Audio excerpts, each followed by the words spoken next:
හිතනවා ඔයගොල්ලන් හොඳින් ඇති කියලා. අද මාර්තු 27. ඔයගොල්ලන් කලින් vlog එක බලුවා නම් ඔයගොල්ලන්ට guess කරන්න පුළුවන් මේ vlog එක මොන වගේ එකක්ද කියලා. අද තමයි මම ලංකාවේ ඉන්න අන්තිම දවස. ඉතින් අද ආවා උදේම අපි පන්සල් මොන හොඳ දෙයක් කරන්න උනත් අපි ඉස්සෙල්ලම පන්සල් යනවානේ. පන්සල් ගිහින් ඉවර වෙලා අපි ගෙදර යනවා. ඉක්මනට අපි වැඩ ටික කරගන්න ඕනේ. මොකද අපි 4:00 වගේ වෙද්දී ගෙදරින් පිටත් වෙන්න ඕනේ. ඉතින් ලොකු වෙලාවක් නැහැ. දැන් වෙලාවත් උදේ 9යි ගානක්. ඉතින් ටක් ගාලා පන්සල් ගිහිල්ලා ගෙදර ගියා.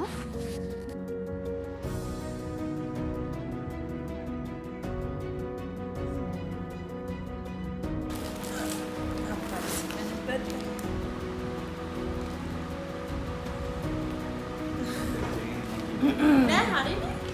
දැන් ඔයාගේ මොකද්ද කියන්න තියෙනවද? මෙතන මේ බඩු ගොඩක් තියෙනවා. බඩු දාගන්න විදියක් නෑ. අපේ අතල කන්න වෙන්නේ නෑ. කන්න තියානින්නවත්. ඒ අතරේ මං ආවා සැලොන් එකට මගේ යාළුවත් එක්ක. ඉතින් අන්තිම මොහොත තමයි ඒකත් මතක් වුණේ කොණ්ඩෙට මොකක්වත් කරේ නැහැ කියලා. ඉතින් මං ගියා හෙයා කට් එකක් ගන්න. මගේ අනිත් යාළුවත් එතනට ආවා ඊට පස්සේ. එතනින් පස්සේ මම රෙඩි වෙන එක වීඩියෝ එකක්වත් නැහැ. මොකද මට මූඩ් එකක් තිබ්බේ නැහැ ඒක කරන්න. අපි හවස 5 වෙද්දි ගෙදරින් පිටත් වුණා.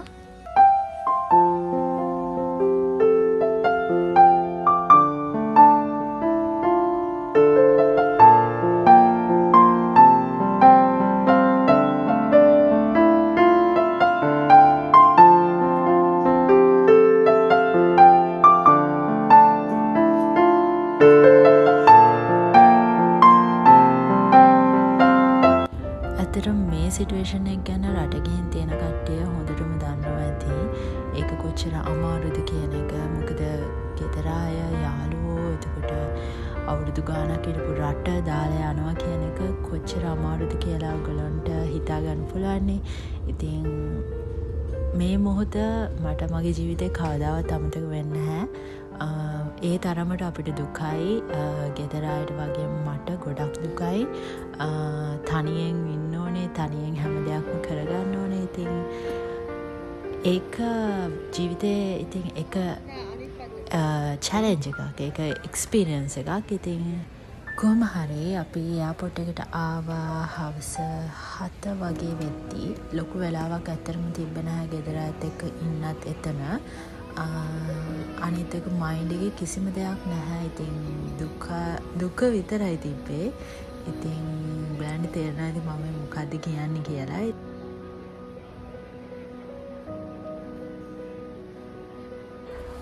මේ ගමනට මගේ ලයිෆ් එකේ ඉන්න හොඳම යාළුවෝ කීප දෙනෙකුයි මගේ ගෙදර අය තමයි ආවේ. ඉතින් හරිම දුකයි මේ අන්තිම මොහොත.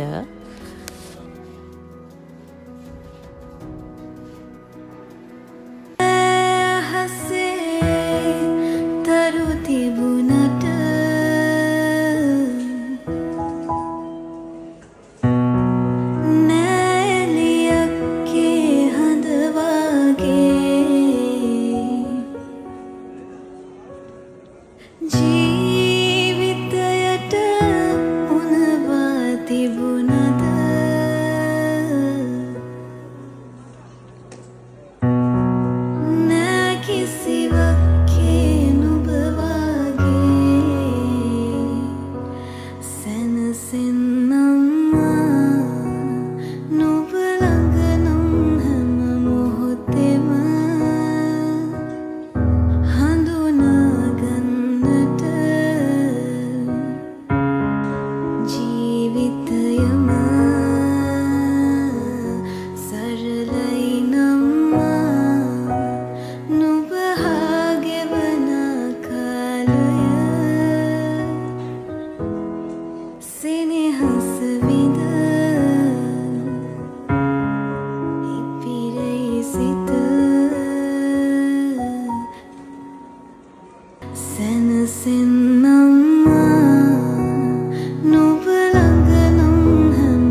පස්සේ මම චෙකින් වෙන්න ගියේ බෑග් ටික ඔක්කොම චෙක් කරලා චෙකින් වුණා. මම තමයි මං හිතන්නේ අන්තිමටම චෙකින් වුණේ.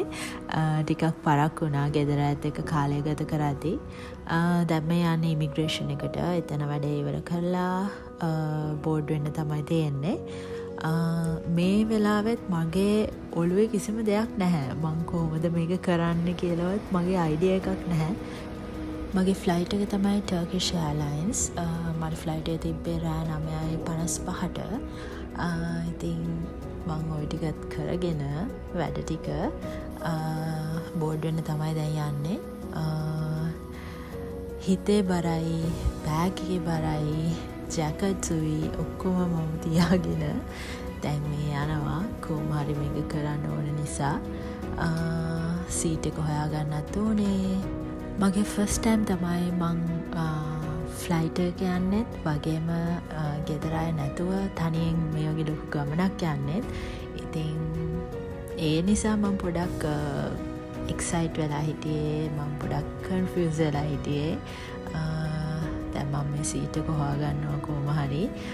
මේක ටිකක් ලොකු ෆ්ලයිට් එකක්. අනිත් දේ තමයි සෑඩ්ලි මට වින්ඩෝ සීට් එක හම්බුන්නේ නැහැ. ඒක නම් කමක් නැහැ. මොකද රෑනේ අපි යන්නේ. එතකොට මොකද බලන්න දෙයක් නැහැනේ. අනිත් එක මට හැම බෝඩයක් තිබෙත් නැහැ එක්ස්ප්ලෝර් කරන්න තරම්. දැන් ඉතින් ෆ්ලයිට් එක යන්න තමයි හදන්නේ. මේක කියාගන්න අමාරුම ෆීලින් එකක්. ලංකාවෙන් උඩට ගත්තිම මට ඇඬෙන්න ගත්තා. ආයෙත් සැරයක් මන් දන්නේ ඒක ඇයි කියලා. ඊට පස්සේ අපිට ඩිනර් සර්ව් කරා. මන් දන්නේ ගොඩක් කට්ටිය කියනවා ෆ්ලයිට් ෆුඩ් රහයි කියලා. හැබැයි මේක නම් එහෙම ලොකු රහක් නැහැ. ඔගොල්ලෝ ඇග්‍රි වෙනවද දන්නේ නැහැ Turkish Airlines ගිහින් තියෙන කට්ටිය. but okay.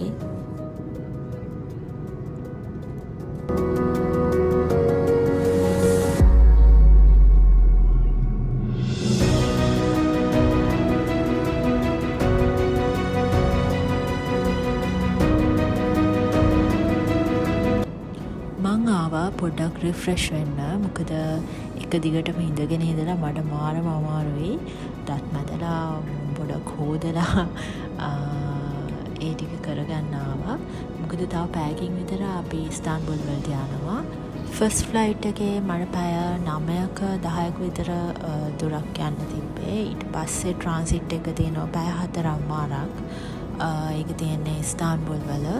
පස්සේ තමයි ආයිත් අපි නියුරම්බර්ග් එයාපෝට් එකට යන්නේ ජර්මනි වල. දැන් වෙලාව උදේ 4යි.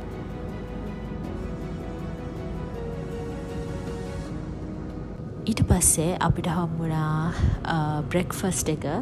ඇත්තටම කන්න තරම්වත් මට මේකක් තිබ්බේ නැහැ. ඉතින් ඒත් මම චුට්ටක් කෑවා. මොකද ආයිත් කන්න ලැබෙයිද කොහොම වෙයිද දන්නේ නැහනේ.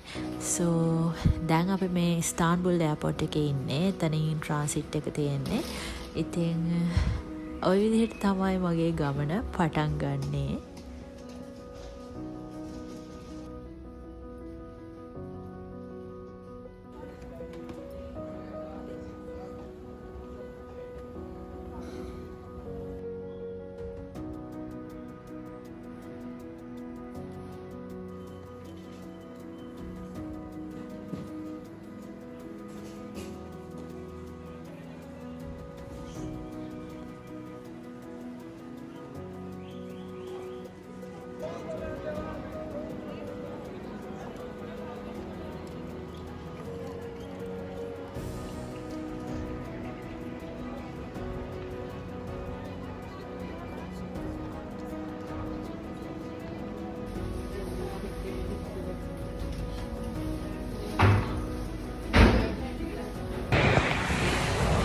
Hi, මම ඉන්නේ ටර්කි එයාපෝට් එකේ.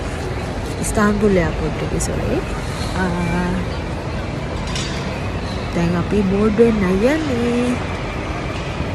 දන්නේම නැතුව පැය 4මාරක් ගෙවිලා ගිහිල්ලා දැන් මම මේ යන්නේ ඊළඟ ෆ්ලයිට් එකට බෝඩ් වෙන්න. ඒකත් පැය 2ක වගේ දුරක් තමයි තියෙන්නේ නිව්රම්බර්ග් වලට ජර්මනි වල. ගිහින් බලමු මොකද වෙන්නේ කියලා.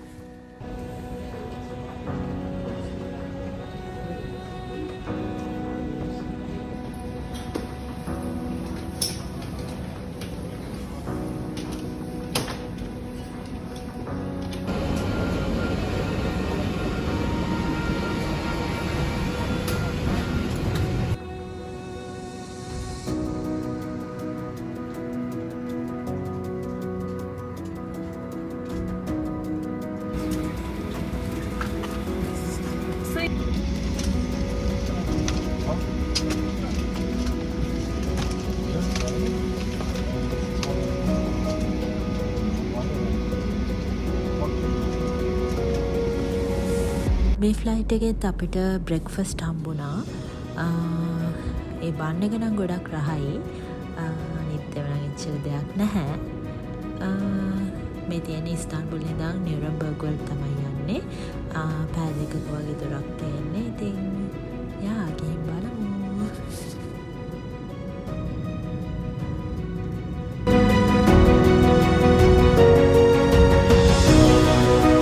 Finally, I'm in Germany.